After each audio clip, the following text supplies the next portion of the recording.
8 e veja as demais competências do Conselho Seccional. O terceiro órgão da OAB é a subseção. A subseção, como já vimos, é criada pelo Conselho Seccional. E para criar a subseção, o Conselho Seccional tem que delimitar uma região. Observe, não é um município, é uma região. Essa região pode equivaler a um município, a mais de um município ou a menos de um município.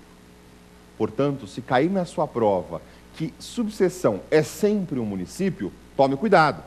Essa assertiva não está correta. A subseção pode ser um município, mas pode ser mais do que um município ou menos do que um município. Atente. A subseção só poderá ser criada pelo Conselho Seccional quando naquela região tiver mais de 15 advogados inscritos. Observe, se o Conselho Seccional pretende criar uma subseção, ele tem que avaliar quantos advogados inscritos tem naquela região. Se tiver mais de 15 advogados inscritos, aí sim, aí o Conselho Seccional pode criar a subseção. O papel da subseção é auxiliar o Conselho Seccional no cumprimento das suas tarefas. Portanto, a subseção pode estar num bairro, pode estar numa cidade, ou várias cidades podem compor uma subseção. O quarto e último órgão da OAB é a Caixa de Assistência dos Advogados, conhecido como CAA, Caixa de Assistência dos Advogados. A Caixa de Assistência é o órgão social da OAB. Tudo que envolve a questão social é a Caixa que é responsável, a Caixa quem cuida. Plano de saúde, plano odontológico, desconto em farmácias, desconto em livrarias, plano de previdência privada, são questões que a Caixa de Assistência dos Advogados costuma cuidar. Cada estado tem uma Caixa de Assistência dos Advogados. A Caixa é um órgão estadual. E uma questão que cai muito no exame de ordem é se essa Caixa tem ou não tem personalidade jurídica própria. Anote, a Caixa de Assistência dos Advogados tem personalidade jurídica própria. Isso quer dizer, embora seja um órgão da OAB, ela tem personalidade própria, ela tem o número do seu CNPJ, ela tem personalidade diferenciada dos demais órgãos da OAB. Para criar a Caixa de Assistência dos Advogados, tem um requisito mínimo. O Conselho Seccional, que é o responsável pela criação, como já vimos, tem que ter inscritos na sua área, na sua região, mais de 1.500 advogados. Observe, se o Conselho Seccional quer criar uma Caixa de Assistência dos Advogados, ele tem que ter mais de 1.500 advogados inscritos nele. Enquanto ele não tiver 1.500 advogados, ele não consegue criar a Caixa de Assistência dos Advogados. Na sua prova, pode cair uma questão interessante. Quem é que dá dinheiro para a Caixa de Assistência? Ou de onde vem o dinheiro da Caixa de Assistência dos Advogados? Você bem sabe que o advogado é obrigado a pagar anuidade, assim como o estagiário. E quem deve dar o dinheiro para a Caixa de Assistência dos Advogados é o Conselho Seccional. Todas as anuidades são recolhidas para o Conselho Seccional. E o Conselho Seccional, uma fórmula prevista no Regulamento Geral, distribui esses valores ao Conselho Federal, distribui à Caixa de Assistência e distribui também à subseção. Metade da renda do Conselho Seccional, depois de descontados os pagamentos obrigatórios, deve obrigatoriamente ser encaminhada à Caixa de Assistência dos Advogados. Anote, metade da renda do Conselho Seccional, depois de descontados os pagamentos obrigatórios, deve ser encaminhada à Caixa de Assistência dos Advogados. Essa é uma pergunta interessante, pode ser alvo de um questionamento na sua prova. E para finalizar o tema do dia, que hoje tratou de órgãos da OAB, numa passagem rápida sobre esse capítulo do Estatuto da Advocacia, nós vamos dizer que, caso a Caixa de Assistência dos Advogados seja extinta, caso ela sofra uma intervenção e seja extinta por decisão do Conselho Seccional, nós já sabemos que 2/3 do Conselho Seccional, patrimônio da Caixa de Assistência dos Advogados se incorporará ao patrimônio do Conselho Seccional. Parece óbvio, não é mesmo? Se o dinheiro vem do Conselho Seccional, todo o patrimônio que ele tem se incorporará ao próprio Conselho Seccional, no caso de extinção da Caixa de Assistência dos Advogados.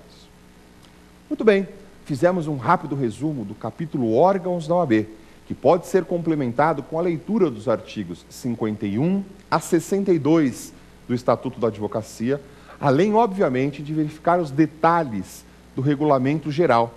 No Regulamento Geral, nós temos a subdivisão, por exemplo, do Conselho Federal. Essa é uma questão de prova e você tem que estar atento.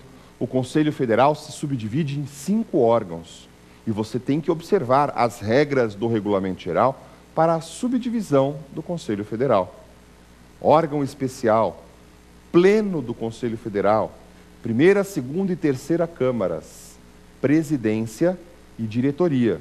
Esses são os 5 órgãos. Órgão especial, conselho pleno, primeira, segunda e terceira câmaras, diretoria e presidência. Essa regra está contida no artigo 62 do Regulamento Geral, que eu também aconselho a leitura. Agora, nós vamos partir para o segundo bloco do nosso programa, onde nós vamos receber as perguntas dos nossos alunos e vamos responder para vocês, para que a gente possa extinguir todas as dúvidas. Vamos ao Pergunte ao Professor.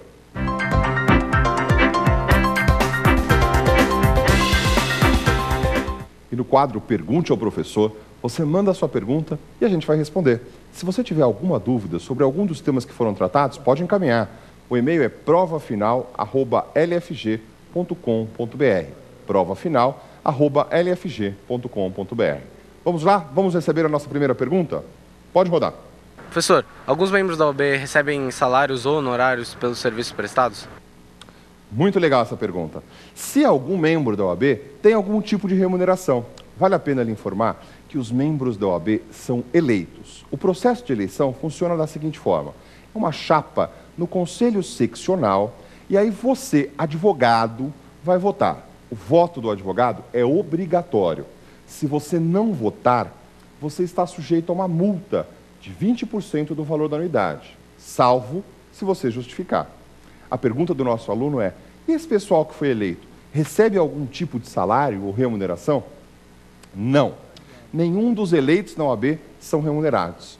Aqueles que ocupam o cargo de presidente da Ordem dos Advogados do Brasil, vice-presidente, conselheiro seccional, conselheiro federal, presidente da Caixa de Assistência dos Advogados, aqueles que ocupam os cargos nas diretorias, nos tribunais de ética, o fazem de forma gratuita. Não tem nenhum tipo de remuneração, nem salário, nem honorários, só recebem ajuda de custo quando precisam se deslocar de um local para outro, mas não recebem nenhum tipo de remuneração pelo trabalho. O trabalho prestado pelo advogado à Ordem dos Advogados do Brasil é um trabalho que tem função social.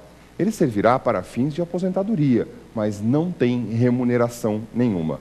Essa pergunta foi bastante interessante, pode ser alvo de uma questão da sua prova. Vamos à próxima pergunta?